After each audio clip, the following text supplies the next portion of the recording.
भंडाऱ्याच्या पुनर्वसित सालेबर्डी गावातील विद्यार्थ्यांची शैक्षणिक हेळसांड होते। या गावकऱ्यांचं पुनर्वसन राष्ट्रीय महामार्गाजवळ केलं।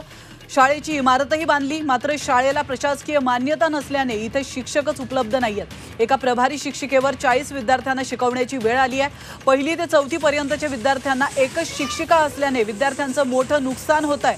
शाळेला शासन मान्यता नसल्याने पोषण आहार, गणवेश यापासून इथले विद्यार्थी वंचित आहेत। या प्रकरणी झेडपीच्या सीईओंना निवेदन देऊनही आश्वासनाव्यतिरिक्त त्यांच्याकडून काहीही झालेलं नसल्याचा आरोप होतोय। या ठिकाणी जेवणाची सोय नसल्यामुळे मुलं हे आपल्या घरून टिफिन आणून इथं जेवण करतात। फक्त एकच शिक्षक आहे, तोही बाहेरच्या शाळेतून आलेला शिक्षक आहे। ते आपला पेवट्याचे आहेत। तिथं ते विद्यार्थी संख्या कमी असल्यामुळे त्यांनी आम्हाला तात्पुरता शिक्षक दिला, परमनंट शिक्षक इथं नाही।